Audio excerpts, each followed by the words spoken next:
और उधर बाबा के दरबार में पाकिस्तान के बाद अब चीन का भी पर्चा लिखा जा चुका है।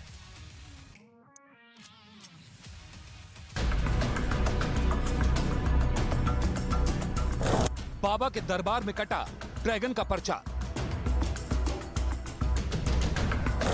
इस्लामाबाद से बीजिंग तक बाबा का अखंड प्लान। 125 बार से ज्यादा संशोधन हो चुका है संविधान में, तो एक बार हिंदू राष्ट्र के लिए भी होना चाहिए। दूसरी बात, उसका जवाब ये है, इंटरनेशनल साजिशें हैं, सेंचुरी। क्या बाबा बागेश्वर के दिव्य दरबार में चीन की अर्जी लग गई है, या बाबा पड़ोसी देश चीन पर कुछ बड़ा चमत्कार करने वाले हैं? ये आपको दिखाएंगे, लेकिन उससे पहले बाबा ने हिंदू राष्ट्र और संविधान पर अब तक की सबसे बड़ी बात कह दी है।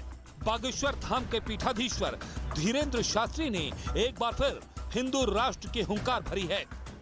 हिंदू राष्ट्र का कॉन्सेप्ट सिर्फ इसलिए हमारा है कि हमको ये जातिवाद मिटाना है, हमको ये मजहब की लड़ाई बंद करनी है। कब तक लड़ेंगे? 125 बार से ज्यादा संशोधन हो चुका है संविधान में, तो एक बार हिंदू राष्ट्र के लिए भी होना चाहिए।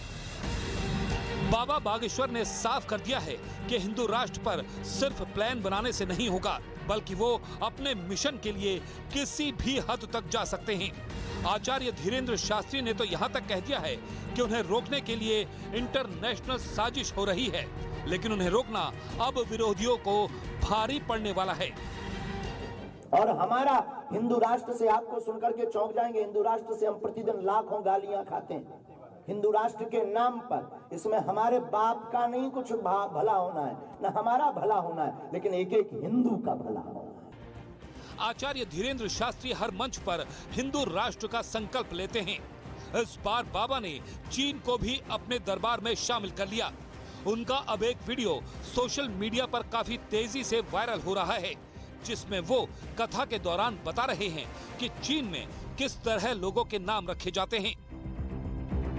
चाइना में नाम ऐसे ही रखे जाते, चम्मच के एक ठैया थाली के ऊपर चम्मच पटकी जात, या थाली रखी सो के ऊपर सिक्का पटको जात, और सिक्का पटको सो जो कछु उस सिक्के से आवाज लगी, चिंग चोंग चाई, वैसे ही नाम रख दिए जाते हैं।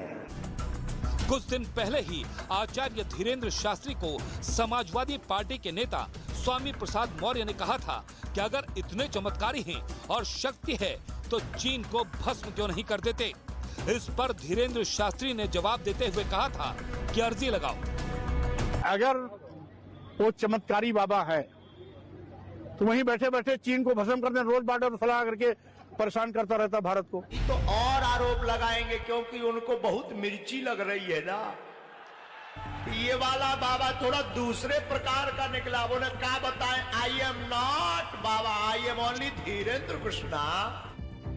चीन हो या पाकिस्तान, बाबा हर जगह डिमांड में हैं। बाबा ने अखंड राष्ट्र की बात करते हुए पाकिस्तान पर बड़ी भविष्यवाणी भी की थी, जो सच होती जा रही है।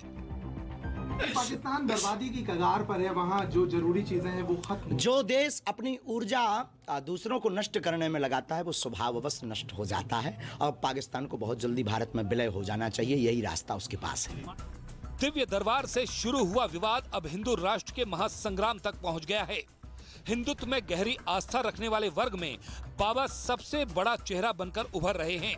राजनीतिक दल हो या हिंदुत्ववादी संगठन, आज हर कोई धीरेंद्र शास्त्री में सनातन का नया स्टार देख रहा है। बाबा के दरबार में बड़े नेताओं की हाजिरी लग रही है और सभी हिंदू राष्ट्र के अभियान में उन्हें समर्थन दे रहे हैं।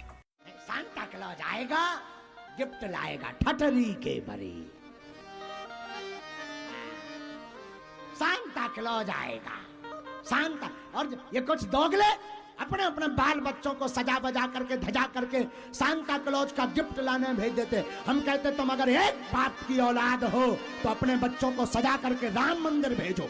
हाँ, हमसे तुम लोग बिजनेस कर लो, पूछो क्या तुम्हारी समस्या निपटवाने की गारंटी हमारी, हिंदू राष्ट्र बनाने की गारंटी तुम्हारी। कितनी मूवी हमारे धर्म के खिलाफ आप देखिएगा, जितने भी मूवियों में जो है बेआगी के लगे गद्दार बनाए जाते, वे सब टीका लगाए रहा। हाँ, टीका ही लगाए वाले भर क्यों गद्दार दिखाई जाते हैं, और वाले का दाढ़ी वाले क्यों नहीं दिखा रहे? दिखाओ। सब वो नेक हो जाते हैं। बाबा ने अब तक ये नहीं बताया है कि भारत को हिंदू राष्ट्र बनाने का उनका प्लान क्या है, लेकिन जिस तरह से आचार्य धीरेन्द्र शास्त्री ने हिंदुत्व को नई धार दी है, उसके बाद से दिव्य दरबार से निकलकर बाबा की बातों पर पूरे देश में बहस छिड़ गई है। अगर तुम हमारे चक्कर में या राउंड में फंस गए तो ठठरी ठठरी ठठरी। हाँ, हम तो वो हैं, अभी टाइम नहीं है, नहीं तो हम तो उसके दरवाजे पर ही टेंट लगा के कथा करते। हाँ, बहुत खुरापाती है। हम अपनी 13वीं का सामान साथ ही लेकर चलते हैं। हिंदुओं के लिए जिएंगे, हिंदुओं के लिए मरेंगे।